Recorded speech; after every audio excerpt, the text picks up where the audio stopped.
মাত্র 3টা আলু দিয়ে এমন একটা নাস্তার রেসিপি আজকে শেয়ার করব, যা দেখলে আপনিও অবাক হয়ে যাবেন। আসসালামু আলাইকুম, জাকিয়া কিচেনে আরও একটি ভিডিও দেখার জন্য সবাইকে স্বাগতম। একটি লাইক দিয়ে পুরো ভিডিওটির সাথেই থাকবেন আশা করছি।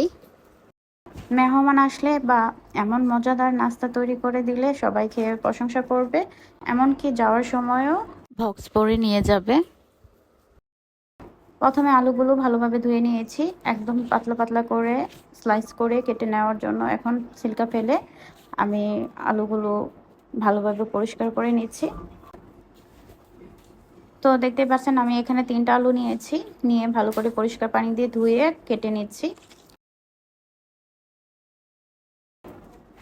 ভালো করে ছিলকাগুলো ফেলে নিয়েছি। এখন আমি সুন্দর করে স্লাইস করে কেটে নেব। একদম পাতলাও না আবার একদম ভারীও না, সুন্দর করে স্লাইস করে কেটে নিতে হবে। ভিডিওটির সাথেই থাকতে হবে, ভিডিওটি স্কিপ না করে দেখার অনুরোধ রইল। আর একটি লাইক দিয়ে পুরো ভিডিওটির সাথেই থাকবেন। আপনাদের একটি লাইক আমার ভিডিওটিতে শেয়ারের কাজ করবে। তো ধাপে ধাপে দেখিয়ে দিচ্ছি। আর এমন মজার নাস্তা তৈরি করে দিলে ছোট থেকে বড় সবাই অনেক পছন্দ করবে। তো পাতলা পাতলা স্লাইস করে কেটে নিয়েছি। আমি 3টা আলু এরকম স্লাইস করে কেটে নিয়েছি। তো পরিষ্কার পানি দিয়ে আবারও ধুয়ে নিয়েছি, পানিটা ঝরিয়ে নিয়েছি। এই পর্যায়ে এখন আমি শুকনো উপকরণগুলো দিয়ে দিচ্ছি লাল মরিচের গুঁড়োটা। ঝালটা যার যার ইচ্ছে মতো দিয়ে নেবেন। আর সুন্দর কালারের জন্য দিয়েছি হলুদ গুঁড়ো, টেস্ট অনুযায়ী লবণ দিয়ে দিয়েছি, আর 2 চামচ কর্নফ্লাওয়ার দিয়ে দেব। এখন শুকনো উপকরণগুলো ভালোভাবে আলুর সাথে মিলিয়ে নিচ্ছি। মাত্র 3টা আলু দিয়ে এত অসাধারণ একটি রেসিপি তৈরি করা যায়, ভিডিওটি শেষ পর্যন্ত না দেখলে বুঝতেই পারবেন না।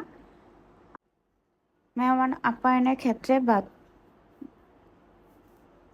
বাচ্চাদের টিফিনেও এই নাস্তাটা ট্রাই করতে পারেন। অসম্ভব টেস্ট লাগে আর খুব হেলদি একটি নাস্তা। তো দেখতে পাচ্ছেন শুকনো উপকরণগুলো ভালো করে মিলিয়ে নিয়েছি। কিছুক্ষণ রেস্টে রাখার পরে এখন একটা ডিম অ্যাড করে দিচ্ছি। তো ডিমটা ভালো করে আলুর সাথে মিলিয়ে নিচ্ছি। এভাবে করে একবার হলো বাসায় নাস্তা তৈরি করে দেখবেন, সবাই অনেক পছন্দ করবে। তো এখন দিয়ে দিচ্ছি ময়দা। আপনারা চাইলে এখানে আটাটাও ব্যবহার করতে পারেন। এখানে আমি 2 চামচ ময়দা ব্যবহার করেছি। ভালো করে মিলিয়ে নিচ্ছি।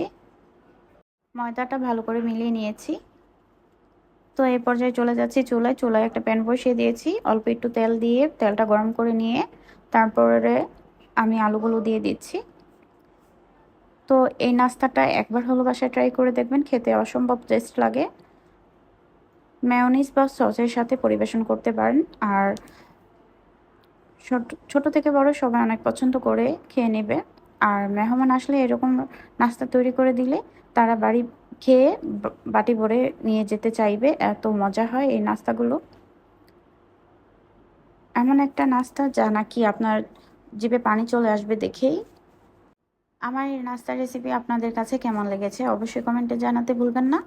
তো যদি ভালো লেগে থাকে লাইক কমেন্ট শেয়ার করে পাশে থাকবেন। চ্যানেলে নতুন হয়ে থাকলে চ্যানেলটি সাবস্ক্রাইব করে পাশে থাকা বেল বাটনটা অন করে দিবেন, যেন প্রতিদিন ভিডিও ছাড়ার সাথে সাথে আপনাদের কাছে নোটিফিকেশন চলে যায়। আর কথা বলতে বলতে দেখতেই পাচ্ছেন গোল্ডেন গোল্ডেন ব্রাউন কালার করে ভেজে নিয়েছি।